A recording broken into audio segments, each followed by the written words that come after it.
Welcome back to the Million Dollar Nonprofit Podcast, where we help nonprofit leaders grow, scale, and maximize their impact. I'm your host, Tom Kelly, and today we're diving into one of the biggest myths in the nonprofit world. I'm not a fundraiser. Joining me is Esther Lee, a nonprofit strategist who helps boards, executive directors, and teams reframe fundraising not as a stressful obligation, but as connection, trust, and mission-driven impact. We're talking about everything from how to engage your board to simple donor stewardship wins to the power of storytelling that truly resonates. Plus, Esther is sharing a gift for all our listeners. She is generously offering 4 30-minute troubleshooting calls with listeners to dive deeper into your nonprofit's challenges.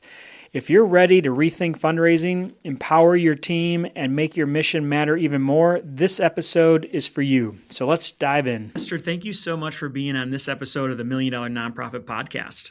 So excited to be here. Thank you for inviting me. Of course. So Esther, I want to start with something you probably hear all the time, and that's I'm not a fundraiser. So whether it's an executive director, a board member, a program staff person, this phrase seems to be everywhere in the nonprofit world. What do you think people are really saying when they tell you that I'm not a fundraiser? All the things you mentioned, this is something I've heard from exactly what you said, a board member, executive directors, program directors, even volunteers. When they even sign up for a fundraising task, they'll say, I'm not a fundraiser though.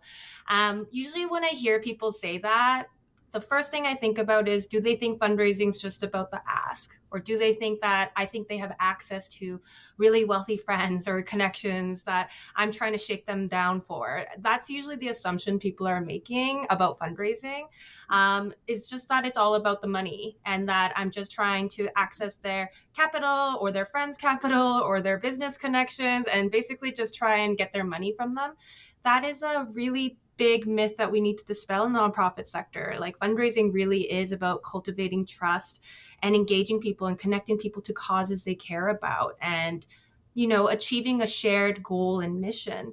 But when I hear people say I'm not a fundraiser, what I take it as is they don't want to ask for money. They don't want me to ask their friends for money and don't even bring it up is basically how I take it. It's like immediate deflectors that I have to work really hard to get past.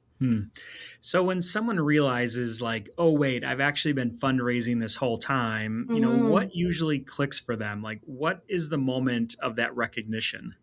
I'm really grateful that I've been able to witness this transformation in real time in so many, like doing facilitations or training volunteers or talking to EDs. It's usually when people realize this work is really about connection. People think of fundraising sometimes as if I'm just cold calling people and just being like, hey, like, give me money, like nothing, no conversation, no lead up, nothing about the mission. But when people realize that they've already been fundraising, like they've already shared about their favorite nonprofit during their birthday and they put it on their social media to say, hey, I'm instead of giving me a gift, can you just, give $5 here or make a donation, in-kind donation here? That's also fundraising. Volunteering is also part of fundraising. Sharing about the mission as a board member is also fundraising. There's so many elements to the donor cultivation cycle that are often missed or overlooked, and everyone tends to hyperfixate on the ask. So usually when I show them the cultivation cycle, when I reframe fundraising as connection and building trust, that's when people start to have that light bulb moment of, oh, right, like I do care about this mission so much that I've already been talking about it and I have no problem asking for funding for it because I care about this initiative or this program or this community. When I reframe it like that, that's when people start to understand this as more than, sometimes I think people mistake it for sales, and we're obviously not sales, and there's a big distinction between them. But that's usually when the light bulb moment happens. And you work with a lot of small and medium-sized nonprofits. What's the difference you see between an organization where the executive director feels alone in fundraising versus the ones where the whole team sees it as part of their role? I have to say, being a leader in nonprofit sector, especially in a small organization, small to mid organization, is potentially one of the loneliest positions you can have.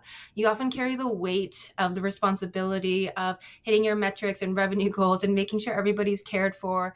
at the same time, you don't really have people to share the stressors of it or talk about. I mean, really, you have the board as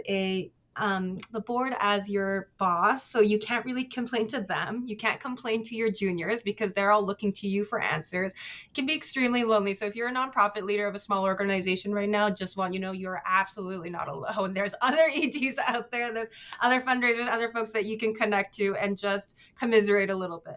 But the difference I've seen when you have an engaged board, engaged staff, not necessarily experienced, but just committed, engaged, curious, the difference is that they just feel supported and that this is a shared labor. And I think that's the biggest difference. Like if you feel like you're carrying fundraising on your shoulders alone, one, it's just not possible. No fundraiser does this work alone. If you raise any sort of money, you're getting help from volunteers or your program staff or your evaluations or from connections from your previous ED or staff. Like nobody ever does this work alone. So when you do feel like it's alone and it does feel like a Sisyphean task, that's because it is. This work is never meant to be done by one person. And it's actually impossible to do with one person. So the biggest difference I see is that people really understand that and they don't personalize either great revenue wins or failures because they know it's bigger than them as an individual. Let's talk about the boards for a second because I feel this is where things either take off or completely stall for a lot of nonprofits, especially the small ones. Yeah. Well, what does a fundraising engaged board actually do different in practice? I love this question. So, first of all, if you're a board of a small nonprofit, you're likely operational. Whether you say so or not, you're going to be kind of in the nuts and bolts of it. So, when we talk about a fundraising engaged board, it really comes down to, are you curious about fundraising? Are you willing to share your story about the connection you have to this organization? Are you willing to have conversations with funders, donors, make thank you calls, and really take this on as an ambassador? For me, when I think about an engaged fundraising board, I think of board members that really do take that title of being an ambassador seriously. And I think if you're any sort of position in a nonprofit, volunteer, staff, or board, that is your title. You're advocating for it, you're sharing about it. So when I see a board that's not engaged in fundraising, it tends to be folks that see themselves as distant from the work or kind of like they're just overseeing it, but it's people that feel that they have that proximity, the care, the compassion, the curiosity. They want to connect to people. They want more people to connect to the organization. That to me is a really big telltale sign. Well, and I know for a lot of small nonprofits, donor stewardship is one of those things that everybody knows they should do, but often falls off the plate when they just get too busy because there's just not Yeah. enough help, right? Yeah. What's one stewardship practice that's simple but makes a real difference for small to medium-sized nonprofits? Oh, I'll tell everybody right now, automated donor journeys. So if you've ever been, so we're in a capitalist landscape, you've probably bought something or put something in your cart and then you get an email automatically, right? An email automatically saying, did you leave this in your car? Or can I interest you in this sale? Or can I give you 10% off? That automated feature is something that nonprofits can set up really easily. And usually with your email marketing service or your CRM, you should be able to do this. Basically, when someone makes a donation, you can set it up so they automatically get a welcome email from you. Just saying, hey, thank you. Welcome to the community. Your donation does XYZ for our mission, or can I share this annual report with you? Automating that alleviates so much. And we all know that donor retention is actually often the most overlooked part of fundraising, where donor acquisition is very expensive to do. Donor retention is something that every small nonprofit should focus on, but unfortunately don't have the capacity to. If you can automate that, just look into your email marketing service or your CRM and see when someone gets entered into the CRM, can they get an automatic response? When someone subscribes to the newsletter, is there a way that they can get an automatic thank you from us? Those are things that every small nonprofit should be looking into right away. And I think a lot of nonprofits just don't realize how easy it is to set up. It might sound complicated, especially if you've never done it before, but even finding a freelancer on Upwork or one of those freelance websites can just set those up. And it's usually a one-time thing. And then you just have to periodically come back and tweak it and check it over time. But it's one of those easy wins that I think you can set up pretty quickly and see some good returns pretty quickly. Such an easy win. And one thing I do think that small nonprofits tend to not take advantage of is the support teams. The companies that we're using are not, they're usually not small businesses. Like when we talk about CRMs or email marketing services, these are global companies that are operating in a lot of countries. They have a great support team. Take advantage of them. If you have questions or you need someone to walk them through, simply ask. The worst they can do is say no. Yeah, I love that. And that's one of those things that just do it. I know you're Just probably try. scared if you haven't done it yet. You might be a Yeah. little bit scared, but it's get it done, and you'll love what happens. Nowadays storytelling is such a big thing that nonprofits need to be doing, especially on social media, as Mm, opposed to just constantly asking for money. yeah. How do you see storytelling from especially maybe the founder or someone in an executive position for a nonprofit, and how often should they be sharing the stories of the organization, the founding, how they're helping people, and showing the impact? I love this question. So humans are just wired for storytelling. Like that's how we communicate data, how we share culture. This is not like something frou-frou. Like this is actually neuroscience. Like we're designed to look for patterns. We're designed to understand and speak through stories. That's how we translate data. So when I talk about the importance of storytelling, I'm not just saying, hey, put the saddest story up there. That's definitely going to open, pick on heartstrings. Like that's not what I'm talking about. I'm saying that humans are really wired for this behavior. So if storytelling isn't already a strategic part of your communication, it's something to definitely look through.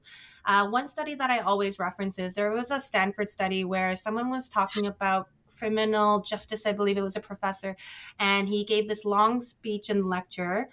And at the end of it, only 5% of the students could remember the statistics. But when they were asked about the stories, 63% of students could remember the story. And these are all students in Stanford, so it's not like they're not used to statistics, but it says a lot that when funders ask us for data, they're talking about metrics, and those are critical. Do not get me wrong. We need to be able to measure our impact, but they do need to be coupled with storytelling for humans to really retain that information. So the importance of storytelling cannot be emphasized enough. In terms of how often should stories be collected, anywhere and everywhere, I think more than anything for small nonprofits, what I would recommend is review the process of your storytelling collection. So if participants or clients are coming in, when do you ask them to share their story? What does the consent process look like? Who's responsible for that process? For staff and board, has everybody shared their story? If people are, for board members who are volunteering their time, which is our only resource that's really non-renewable, have you asked them why they volunteer their time out of their busy schedules and lives? Those are the questions that really get them to be able to articulate why they're an ambassador for this. Talk to clients, talk to staff. You should be collecting stories as often as you can. And if it's a capacity issue, a time issue, these can be fixed. And I know that's we're not going to be able to make more time, I know, but there's ways that we can build internal capacity and clarify processes for story collection to make it automated or easy or just less laborious. And ultimately, that's what we all want, whether you're a small or a big nonprofit. What do you think the common mistake is that you see nonprofits make when trying to tell their story to donors? I think they tend to think about what the donor wants. They tend to think about, I think this is what this audience is going to want to hear. They want us to emphasize X, Y, Z. I'm someone that is a big advocate for ethical storytelling.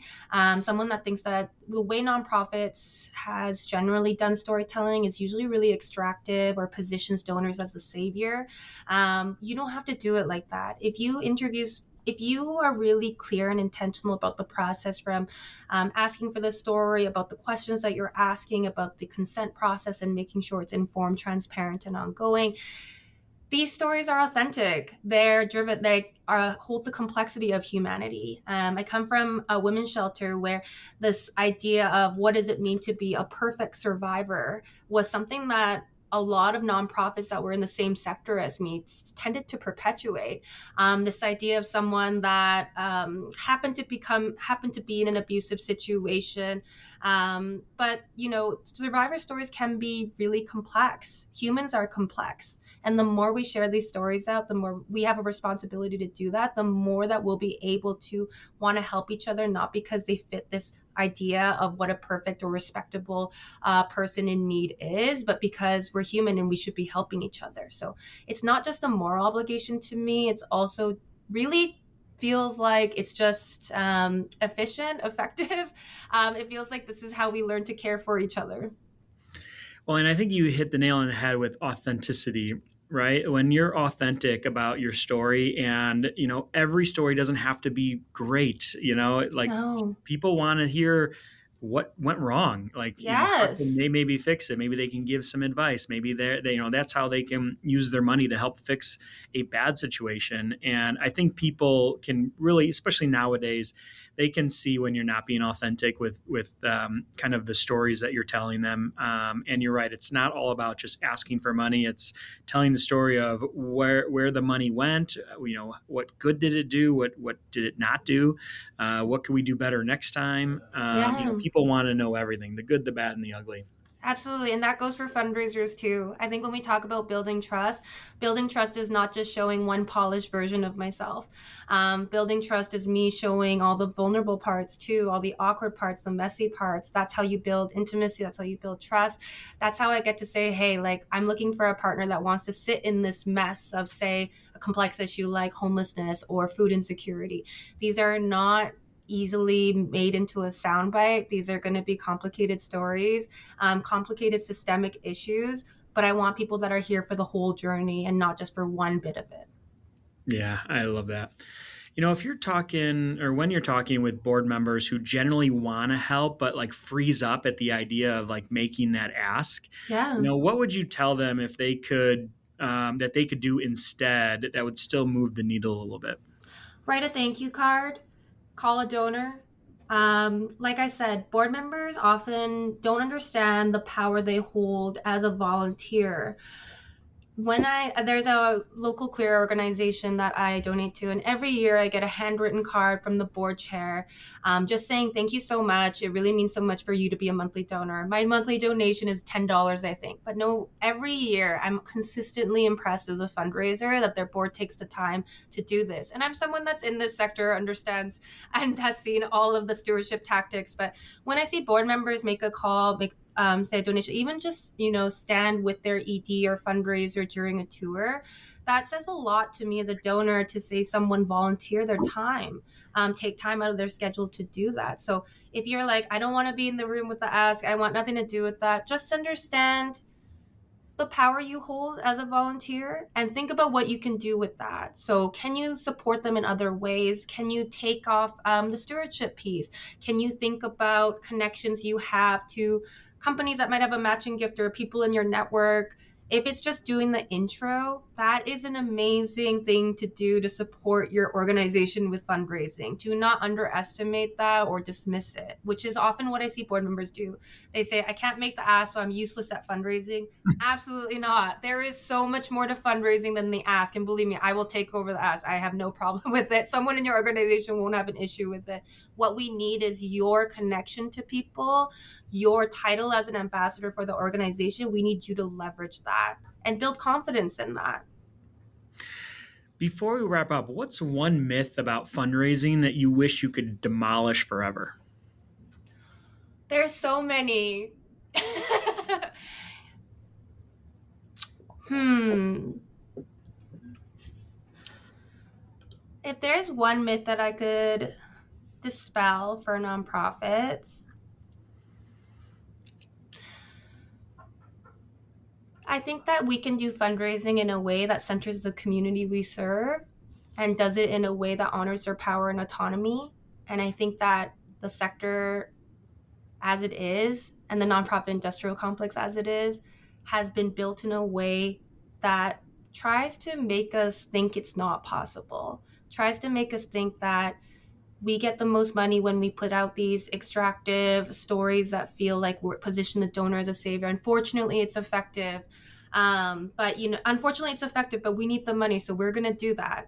I think every time you make a decision like that, I think that's really harmful. And I think every time we pause and actually go, okay, actually, is there a different way to do this? Can I budget a little bit more time or money to think of how to do this differently? Or can I center the clients we serve during program design, not just program design, but maybe evaluations, maybe stewardship, maybe there's a pipeline to them becoming a board. I think any amount of energy and time we put into that helps us dispel that myth. And I think that is a very powerful action that all of us can do, whatever your position in an organization. Well, that's great. And I know, Esther, you brought a free gift with you today that you're going to be giving away to all of our listeners. Tell us a little bit about the gift that they can download in the bio. Yes. So I will be sharing a link actually. So you are only hearing my voice, but if you can't tell by my tone, I'm a millennial who, entered their professional career during BuzzFeed era, where I wasted a lot of time doing little quizzes to find out what type of pasta I am or something like that. So inspired by that in my early 20s, I made this quiz called What Type of Sweet Treat Do You Need for Nonprofit Leaders? It's just really a moment to commiserate together about some of the specific challenges we face as nonprofit leaders in small organizations. And eventually you find out what treat you need and what that treat says about your leadership archetype, basically. So it's January, we're returning from holidays, and I thought I will take it upon myself to help everyone waste just 5 minutes of their time and find out what sweet treat they need. So it's really just for fun. I hope you get to enjoy it and just have a bit of a laugh during your workday. Well, I can't wait to find out what sweet treat I need. Yes. Esther, how can everybody find more information about you, get into your world? What's the best avenue to reach out to you? Sure. So please connect with me on LinkedIn. Just, send me a message, say hi. I love connecting to nonprofit folks across the world. It's actually the reason I'm in this sector is because of the people in it. So I love the opportunity to chat. So you can find me on LinkedIn. My name's Esther Saehyun Lee. You can also go to my website, elevatephilanthropyconsulting.com, and just feel free to connect. No obligation. This work really is about, like I said, connection. So feel free to reach out. Awesome. And you can find Esther Lee's information in the bio and links to her LinkedIn. Please reach out. She is a wealth of information to help your nonprofit, no matter what size, grow and scale. Esther, thank you so much for being on the $1 Million Nonprofit Podcast today. Thank you so much. I enjoyed this conversation and I hope it's helpful for everybody.